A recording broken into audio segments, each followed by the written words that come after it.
ನಮಸ್ಕಾರ ಕೆಸಿಎನ್ ವಾರ್ತೆಗಳಿಗೆ ಸ್ವಾಗತ. ಮೊದಲಿಗೆ ಮುಖ್ಯಾಂಶಗಳು. ದೇವಸ್ಥಾನಕ್ಕೆ ಬೈಕ್ ನುಗ್ಗಿಸಿ ಯುವಕನ ದಾಂಧಲೆ. ಮಂಗಳೂರಿನ ಪ್ರಸಿದ್ಧ ಕದ್ರಿ ಶ್ರೀ ಮಂಜುನಾಥ ದೇವಸ್ಥಾನದಲ್ಲಿ ಘಟನೆ.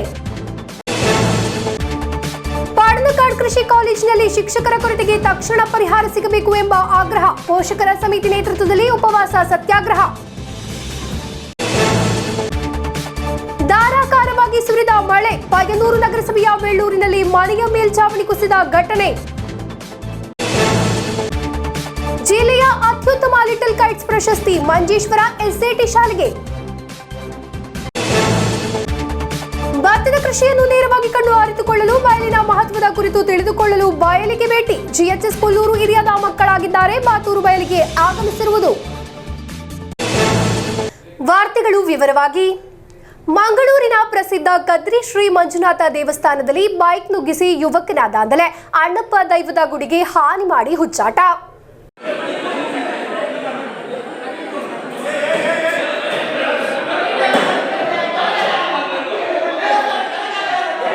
ಮಂಗಳೂರಿನ ಪ್ರಸಿದ್ಧ ಪುಣ್ಯಕ್ಷೇತ್ರ ಕದ್ರಿ ಮಂಜುನಾಥನ ಸನ್ನಿಧಿಯಲ್ಲಿ ಯುವಕನೊಬ್ಬನ ಹುಚ್ಚಾಟಕ್ಕೆ ಇಡೀ ಭಕ್ತ ಸಮೂಹವೇ ದಂಗಾಗಿ ಹೋಗಿದೆ.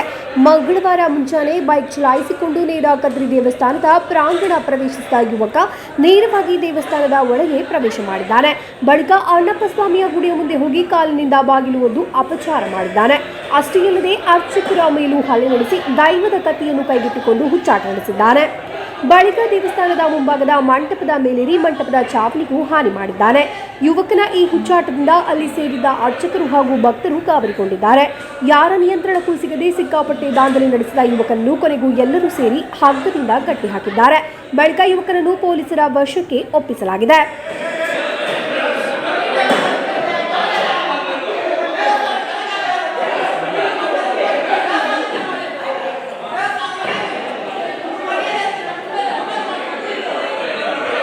ಯುವಕನ ರಂಪಾಟದ ಕಾರಣದಿಂದ ದೇವರಿಗೆ ಮುಂಜಾನೆ ನಡೆಯಬೇಕಾಗಿದ್ದ ಪೂಜೆ ನೆರವೇರಿಸಲು ಸಾಧ್ಯವಾಗಿಲ್ಲ.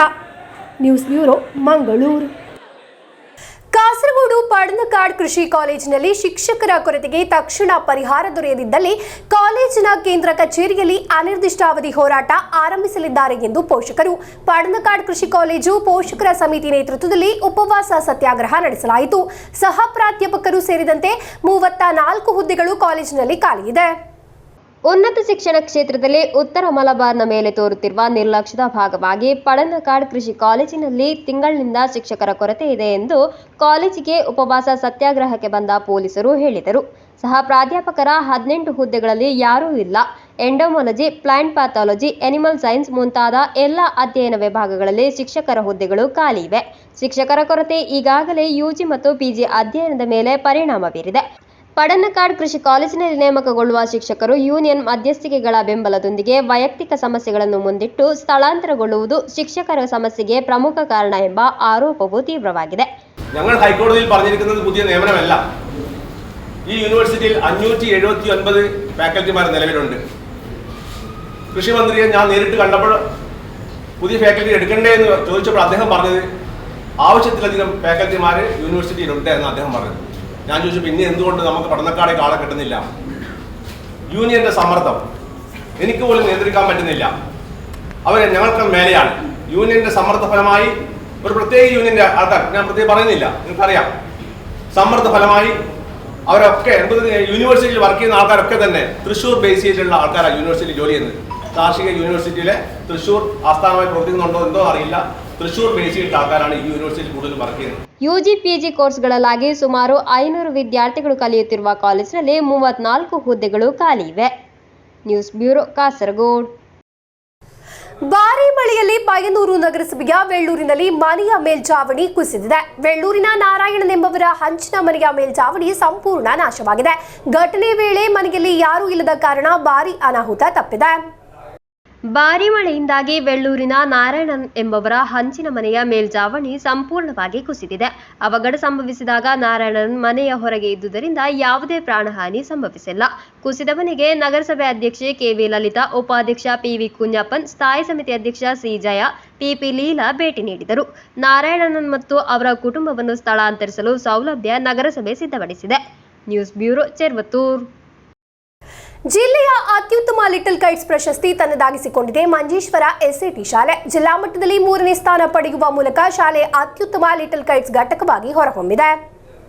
ಮಂಜೇಶ್ವರ ಎಸ್ಎಟಿ ಶಾಲೆಯು ಜಿಲ್ಲೆಯ ಅತ್ಯುತ್ತಮ ಲಿಟಲ್ ಕೈಟ್ಸ್ ಪ್ರಶಸ್ತಿಯನ್ನು ತನ್ನದಾಗಿಸಿಕೊಂಡಿದೆ. ಜಿಲ್ಲಾ ಮಟ್ಟದಲ್ಲಿ 3ನೇ ಸ್ಥಾನ ಪಡೆಯುವ ಮೂಲಕ ಶಾಲೆ ಅತ್ಯುತ್ತಮ ಲಿಟಲ್ ಕೈಟ್ಸ್ ಘಟಕವಾಗಿ ಹೊರಹೊಮ್ಮಿದೆ. ಚಟ್ಟಂಜಲ್ ಸಿಎಎಚ್ಎಸ್ ಪ್ರಥಮ ಮತ್ತು ತಚ್ಚಂಗಡ್ ಜಿಎಚ್ಎಸ್ ದ್ವಿತೀಯ ಸ್ಥಾನ ಪಡೆದಿದೆ. ಕೇರಳ ಸಾರ್ವಜನಿಕ ಶಿಕ್ಷಣ ಸಂರಕ್ಷಣಾ ಯೋಜನೆಯ ಅಂಗವಾಗಿ ಶಾಲೆಗಳಿಗಾಗಿ ಜಾರಿಗೆ ತಂದಿರುವ ಹೈಟೆಕ್ ಸ್ಕೂಲ್ ಯೋಜನೆಯ ಅಂಗವಾಗಿ 120 ಲಿಟಲ್ ಕೈಟ್ಸ್ ಘಟಕಗಳು ರಾಜ್ಯದಲ್ಲಿವೆ. ಮಾಹಿತಿ ತಂತ್ರಜ್ಞಾನ ಕ್ಷೇತ್ರದಲ್ಲಿ ಅತ್ಯಾಧುನಿಕ ತರಬೇತಿಯು ಆಯ್ದ ಲಿಟಲ್ ಕೈಟ್ಸ್ ವಿದ್ಯಾರ್ಥಿಗಳಿಗೆ ಈ ಯೋಜನೆಯಡಿ ಶಾಲೆಗಳಲ್ಲಿ ಲಭ್ಯವಾಗುತ್ತದೆ. ಸೈಬರ್ ಭದ್ರತೆಯ ಕುರಿತಾದ ವಿಶೇಷ ತರಬೇತಿ ಸಹ ಇದರಲ್ಲಿ ಒಳಗೊಂಡಿದೆ. ಪ್ರಥಮ, ದ್ವಿತೀಯ, ತೃತೀಯ ಸ್ಥಾನಿಗಳಿಗೆ ಕ್ರಮವಾಗಿ 30,000, 25,000 ಮತ್ತು 15,000 ನಗದು ಪ್ರಶಸ್ತಿ ದೊರೆತಿದೆ. ತಿರುವನಂತಪುರದ ಕೇರಳ ವಿಧಾನಸಭಾ ಕಾಂಪ್ಲೆಕ್ಸ್ನ ಶಂಕರ್ ತಂಬೆ ಹಾಲ್ನಲ್ಲಿ ನಡೆದ ಪ್ರಶಸ್ತಿ ಸಮಾರಂಭದಲ್ಲಿ ಶಾಲಾ ವಿದ್ಯಾರ್ಥಿಗಳು, ಶಿಕ್ಷಕರು ಕೇರಳದ ಶಿಕ್ಷಣ ಸಚಿವ ಶಿವನ್ಕುಟ್ಟಿ ಅವರಿಂದ ಪ್ರಶಸ್ತಿ ಸ್ವೀಕರಿಸಿದರು. Abdul Rahman Udyavar, news bureau, Manjeshwar. GHS Pullur ಏರಿಯಾದ ಮಕ್ಕಳು ಬಾತೂರು ಬಯಲಿಗೆ ಆಗಮಿಸಿದರು. ಭತ್ತದ ಕೃಷಿಯನ್ನು ನೇರವಾಗಿ ಕಂಡು ಅರಿತುಕೊಳ್ಳಲು, ಬಯಲಿನ ಮಹತ್ವದ ಕುರಿತು ತಿಳಿದುಕೊಳ್ಳಲು ಮಕ್ಕಳು ಬಯಲಿಗೆ ಆಗಮಿಸಿರುವುದು. ಭತ್ತದ ಕೃಷಿಯನ್ನು ನೇರವಾಗಿ ಕಂಡು ಅರಿತುಕೊಳ್ಳಲು, ಬಯಲಿನ ಮಹತ್ವದ ಕುರಿತು ತಿಳಿದುಕೊಳ್ಳಲು ಜಿಎಚ್ಎಸ್ ಪುಲ್ಲೂರು ಏರಿಯಾದ ಮಕ್ಕಳು ಬಾತೂರು ಬಯಲಿಗೆ ಆಗಮಿಸಿದರು. ಅನುಭವಿ ತಾಯಂದಿರು ನಾಟಿ ಹಾಡಿನ ತಾಳಕ್ಕೆ ತಕ್ಕಂತೆ ವೇಗವಾಗಿ ಭತ್ತವನ್ನು ನೆಡುವ ದೃಶ್ಯ ಮಕ್ಕಳಿಗೆ ಕುತೂಹಲ ಮೂಡಿಸಿತು. ನಂತರ ಮಕ್ಕಳು ಮಳೆಯ ನಡುವೆಯೂ ಉತ್ಸಾಹದಿಂದ ಬಯಲಿಗಿಳಿದರು. ಬಯಲಿನಲ್ಲಿ ಭತ್ತದ ಕೃಷಿ ಮಾಡುವ ಕುರಿತು ಜೈವ ರೈತ ಆಗಿರುವ ನಿವೃತ್ತ ಎಇಒ ಜಯರಾಜ್ ಪಿವಿ ಮಕ್ಕಳಿಗೆ ತಿಳಿಸಿಕೊಟ್ಟರು. ಪಿಟಿಎ ಅಧ್ಯಕ್ಷ ಶಿವರಾಜ್, ಮದರ್ ಪಿಟಿಎ ಅಧ್ಯಕ್ಷೆ ಶಾನಾ, ಇಕೋ ಕ್ಲಬ್ ಸಂಚಾಲಕ ಟಿ ರಾಜೇಶ್ ಕುಮಾರ್, ಜಯ ಎಂವಿ ನೇತೃತ್ವ വഹിಸಿದ್ದರು. നാടിൻ്റെ ഒരു ഐശ്വര്യമാണ് കൃഷി എന്ന് പറയുന്നത്. പുതിയ തലമുറയിലെ കുട്ടികൾ മണ്ണിനെ അറിയാൻ, കൃഷിയെ അറിയാൻ, നമ്മുടെ നാട്ട് പാരമ്പര്യത്തെ, നമ്മുടെ ജൈവ വൈവിധ്യത്തെ തൊട്ടറിയാൻ വേണ്ടി ഈ പാടശേഖരത്തേക്ക് വന്നതിൽ അതിയായി സന്തോഷിക്കുന്നു. ഒരുപക്ഷെ നാളെ ഇവരിലൂടെയാണ് നമ്മുടെ ഈ ഒരു പാരമ്പര്യം നിലനിന്ന് പോകേണ്ടത്. ಮಳೆ, ಗದ್ದೆ, ಕೆಸರು, ಕೃಷಿ, ಹಾಡುಗಾರಿಕೆಯನ್ನು ಆದಷ್ಟು ಆಸ್ವಾದಿಸಿ ಮನದಲ್ಲಿ ಕೃಷಿಯ ಪಾಠವನ್ನು ಬರೆದುಕೊಂಡು ಮಕ್ಕಳು ವಾಪಸ್ಸಾದರು. നമ്മുടെ ഒരു വലിയ പ്രതീക്ഷ നൽകുന്ന ആരാണ് സഹായിക്കാൻ കഴിയുന്നത്. നമ്മളെല്ലാവരും സഹായിക്കാൻ കൂടി, പിന്നെ തോട്ടിലെല്ലാം കളിക്കാൻ പോയി, ചളിയിൽ കുറേ നേരം കളിച്ചു. അങ്ങനെ നല്ല സന്തോഷമായ നിമിഷം. News bureau, Kasaragod. ಕರ್ನಾಟಕ ನಾಟಕ ಅಕಾಡೆಮಿಯ ಮಾನ್ಯತೆ ಪಡೆದ ವಿಕೆಎಂ ಕಲಾವಿದರ ವತಿಯಿಂದ ನೀಡಲ್ಪಡುವ ಪ್ರತಿಷ್ಠಿತ ಅಂಬೇಡ್ಕರ್ ಪ್ರಶಸ್ತಿಗೆ ಉದ್ಯಮಿ ಕೆ ರಾಮ್ ಪ್ರಸಾದ್ ಕಾಸರಗೋಡು ಭಾಜನರಾಗಿದ್ದಾರೆ. ಬೆಂಗಳೂರಿನ ರವೀಂದ್ರ ಕಲಾಕ್ಷೇತ್ರದಲ್ಲಿ ನಡೆದ ಕಾರ್ಯಕ್ರಮದಲ್ಲಿ ಅವರು ಪ್ರಶಸ್ತಿ ಸ್ವೀಕರಿಸಿದರು. ಕರ್ನಾಟಕ ನಾಟಕ ಅಕಾಡೆಮಿಯ ಮಾನ್ಯತೆ ಪಡೆದ ವಿಕೆಎಂ ಕಲಾವಿದರ ವತಿಯಿಂದ ವರ್ಷಂಪ್ರತಿ ನೀಡಲ್ಪಡುವ ಪ್ರತಿಷ್ಠಿತ ಅಂಬೇಡ್ಕರ್ ಪ್ರಶಸ್ತಿಗೆ ಕಾಸರಗೋಡಿನ ಕನ್ನಡ ಹೋರಾಟಗಾರ, ಉದ್ಯಮಿ, ಧಾರ್ಮಿಕ ಮುಂದಾಳು, ಸಾಮಾಜಿಕ ಮುಂದಾಳು ಕೆ ರಾಮ್ ಪ್ರಸಾದ್ ಕಾಸರಗೋಡು ಭಾಜನರಾಗಿದ್ದಾರೆ. ಬೆಂಗಳೂರಿನ ರವೀಂದ್ರ ಕಲಾಕ್ಷೇತ್ರದಲ್ಲಿ ನಡೆದ ಡಾಕ್ಟರ್ ಬಿಆರ್ ಅಂಬೇಡ್ಕರ್ ಮತ್ತು ಡಾಕ್ಟರ್ ಬಾಬು ಜಗಜೀವನ್ ರಾಮ್ ಅವರ ಸ್ಮಾರಕ ನಾಟಕೋತ್ಸವ ಮತ್ತು ಸಾಂಸ್ಕೃತಿಕ ಕಲಾಮೇಳದ ಸಮಾರೋಪದಲ್ಲಿ ಪ್ರಶಸ್ತಿ ಸ್ವೀಕರಿಸಿದರು. News bureau, Kasaragod. ಮಂಗಳೂರಿನ ಇಂಡಿಯಾನಾ ಹಾಸ್ಪಿಟಲ್ ಆ್ಯಂಡ್ ಹಾರ್ಟ್ ಇನ್ಸ್ಟಿಟ್ಯೂಟ್ನ emergency medicine and trauma care ವಿಭಾಗವು ಆಯೋಜಿಸುವ ಟೆಟ್ ತರಬೇತಿಯ 3ನೇ ಆವೃತ್ತಿ ಕೋಟಿಕುಳ ಇಂಡಿಯಾನಾ ಆಸ್ಪತ್ರೆಯಲ್ಲಿ ನಡೆಯಿತು. ಬೇಕಲ ಪೊಲೀಸ್ ಠಾಣೆಯ ಸಬ್ ಇನ್ಸ್ಪೆಕ್ಟರ್ ಅರುಣ್ ಮೋಹನ್ ತರಬೇತಿ ತರಗತಿಯನ್ನು ಉದ್ಘಾಟಿಸಿದರು. ಮಂಗಳೂರಿನ ಇಂಡಿಯಾನಾ ಹಾಸ್ಪಿಟಲ್ ಆ್ಯಂಡ್ ಹಾರ್ಟ್ ಇನ್ಸ್ಟಿಟ್ಯೂಟ್ನ emergency medicine and trauma care ವಿಭಾಗವು ಆಯೋಜಿಸುವ ಟಿಇಸಿಟಿ ತರಬೇತಿಯ 3ನೇ ಆವೃತ್ತಿ ಕೋಟಿಕುಳಂ ಇಂಡಿಯಾನಾ ಆಸ್ಪತ್ರೆಯಲ್ಲಿ ನಡೆಯಿತು. ಬೇಕಲ ಪೊಲೀಸ್ ಠಾಣೆಯ ಸಬ್ ಇನ್ಸ್ಪೆಕ್ಟರ್ ಅರುಣ್ ಮೋಹನ್ ತರಬೇತಿ ತರಗತಿಯನ್ನು ಉದ್ಘಾಟಿಸಿದರು. ಮಂಗಳೂರಿನ ಇಂಡಿಯಾನಾ ಆಸ್ಪತ್ರೆಯ ಎಮರ್ಜೆನ್ಸಿ ಮೆಡಿಸಿನ್ ಕನ್ಸಲ್ಟೆಂಟ್ ಡಾಕ್ಟರ್ ಸಲ್ಫಿ ವಿಕೆ, ರೆಸಿಡೆಂಟ್ ಡಾಕ್ಟರ್ ಕೇದಾರನಾಥ ಎಂಬಿವರು ತರಬೇತಿಯ ನೇತೃತ್ವ ವಹಿಸಿದ್ದರು. ವಿವಿಧ ಉದ್ಯೋಗ ವಲಯಗಳಲ್ಲಿ ಕೆಲಸ ಮಾಡುವ ಜನರಿಗೆ ಪ್ರಧಾನ ಜೀವನ ರಕ್ಷಣೆಯ ಮಾರ್ಗಗಳ ಬಗ್ಗೆ ತರಬೇತಿ ನೀಡುವುದು ಇಂಡಿಯಾನಾ ಟೆಕ್ಟ್ ಕಾರ್ಯಕ್ರಮದ ಗುರಿಯಾಗಿದೆ. ವಯಸ್ಕರಿಗೆ ಮತ್ತು ಮಕ್ಕಳಿಗೆ ಸಿಪಿಆರ್ ನೀಡುವ ರೀತಿ, ಗಂಟಲಿನಲ್ಲಿ ವಸ್ತುಗಳು ಸಿಲುಕಿ ಉಸಿರುಗಟ್ಟಿದ ಸಂದರ್ಭದಲ್ಲಿ ಮಾಡಬೇಕಾದ ಕಾರ್ಯಗಳು ಮುಂತಾದವುಗಳ ಇತ್ಯಾದಿಗಳನ್ನು ಈ ಉಚಿತ ತರಬೇತಿ ಕಾರ್ಯಕ್ರಮದಲ್ಲಿ ತರಬೇತಿ ನೀಡಲಾಯಿತು. ಆಂಬ್ಯುಲೆನ್ಸ್ ಚಾಲಕರು, ಟ್ರೂ ಮೆಡ್ ಪಾಲಿ ಕ್ಲಿನಿಕ್, ಎಚ್ಎನ್ಸಿ ಕ್ಲಿನಿಕ್ನ ಉದ್ಯೋಗಿಗಳು ತರಬೇತಿ ಪಡೆದರು. ತರಬೇತಿಯನ್ನು ಪೂರ್ಣಗೊಳಿಸಿದವರಿಗೆ ಇಂಡಿಯಾನಾ ಹಾಸ್ಪಿಟಲ್ ನೀಡಿದ ಟೆಕ್ಟ್ ಪ್ರಮಾಣ ಪತ್ರ ಹಾಗೂ ಮಾರ್ಗದರ್ಶಿ ಸೂತ್ರಗಳಿರುವ ಬುಕ್ಲೆಟ್ ಅನ್ನು ನೀಡಲಾಯಿತು.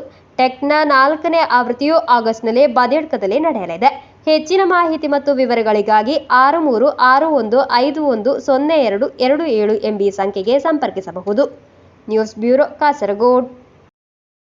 ಎಸ್ಎಸ್ಎಲ್ಸಿ +2 ಪರೀಕ್ಷೆಯಲ್ಲಿ ಉನ್ನತ ಅಂಕ ಗಳಿಸಿದ ವಿದ್ಯಾರ್ಥಿಗಳನ್ನು ಯುಎಇ ಆಲಂಪಾಡಿ ಜಮಾತ್ ಸಮಿತಿ ವತಿಯಿಂದ ಅಭಿನಂದಿಸಲಾಯಿತು. ಆಲಂಪಾಡಿ ಗವರ್ಮೆಂಟ್ ಹೈಯರ್ ಸೆಕೆಂಡರಿ ಶಾಲೆಯಲ್ಲಿ ನಡೆದ ಕಾರ್ಯಕ್ರಮವನ್ನು ಶಾಲಾ ಪಿಟಿಎ ಅಧ್ಯಕ್ಷ ಸಿಎ ಅಬ್ದುಲ್ ರೆಹಮಾನ್ ಕಾಸಿ ಉದ್ಘಾಟಿಸಿದರು. ಎಸ್ಎಸ್ಎಲ್ಸಿ +2 ಪರೀಕ್ಷೆಯಲ್ಲಿ ಉನ್ನತ ಅಂಕ ಗಳಿಸಿದ ವಿದ್ಯಾರ್ಥಿಗಳನ್ನು ಯುಎಇ ಆಲಂಪಾಡಿ ಜಮಾತ್ ಸಮಿತಿ ವತಿಯಿಂದ ಅಭಿನಂದಿಸಲಾಯಿತು.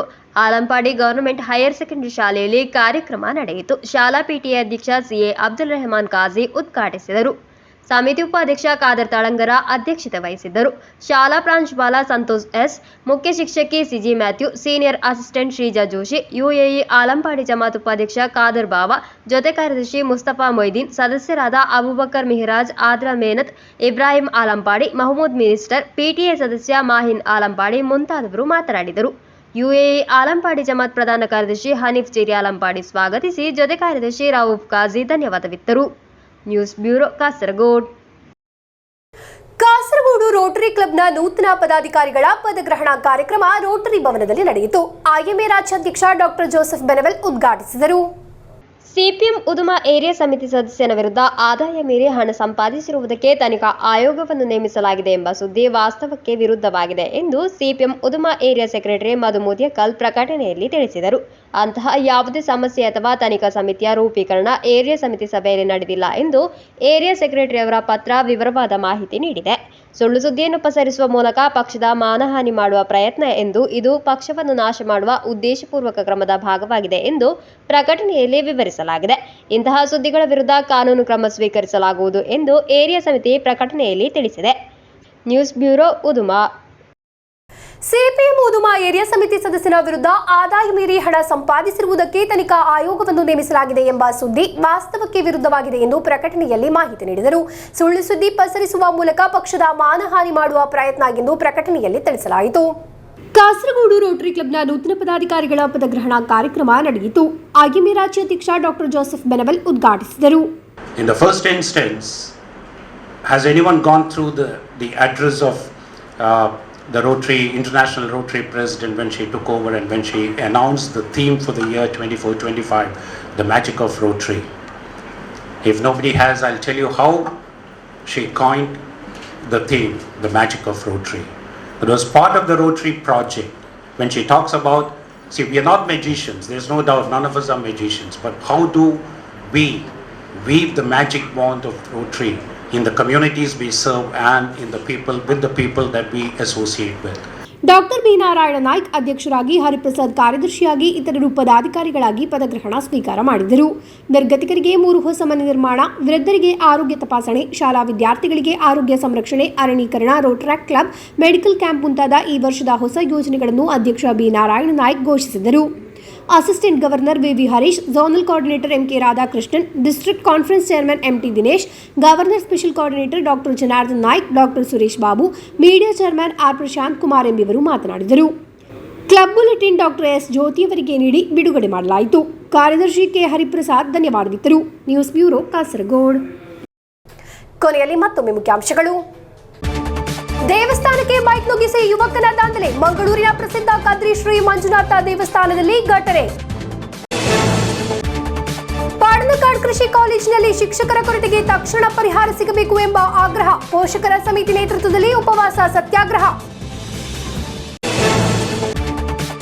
ಧಾರಾಕಾರವಾಗಿ ಸುರಿದ ಮಳೆ, ಪಯ್ಯನೂರು ನಗರಸಭೆಯ ವೆಳ್ಳೂರಿನಲ್ಲಿ ಮನೆಯ ಮೇಲ್ಛಾವಣಿ ಕುಸಿದ ಘಟನೆ. ಜಿಲ್ಲೆಯ ಅತ್ಯುತ್ತಮ ಲಿಟಲ್ ಕೈಟ್ಸ್ ಪ್ರಶಸ್ತಿ ಮಂಜೇಶ್ವರ ಎಸ್ಎಟಿ ಶಾಲೆಗೆ. ಭತ್ತದ ಕೃಷಿಯನ್ನು ನೇರವಾಗಿ ಕಣ್ಣು ಅರಿತುಕೊಳ್ಳಲು, ಬಯಲಿನ ಮಹತ್ವದ ಕುರಿತು ತಿಳಿದುಕೊಳ್ಳಲು ಬಯಲಿಗೆ ಭೇಟಿ. ಜಿಎಚ್ಎಸ್ ಕೊಲ್ಲೂರು ಹಿರಿಯದ ಮಕ್ಕಳಾಗಿದ್ದಾರೆ ಬಾತೂರು ಬಯಲಿಗೆ ಆಗಮಿಸಿರುವುದು. ಇಂದಿನ ವಾರ್ತಾ ಸಂಚಿಕೆ ಇಲ್ಲಿಗೆ ಮುಕ್ತಾಯವಾಯಿತು. ಮುಂದಿನ ವಾರ್ತಾ ಸಂಚಿಕೆಯೊಂದಿಗೆ ಭೇಟಿಯಾಗೋಣ. ವಂದನೆಗಳು.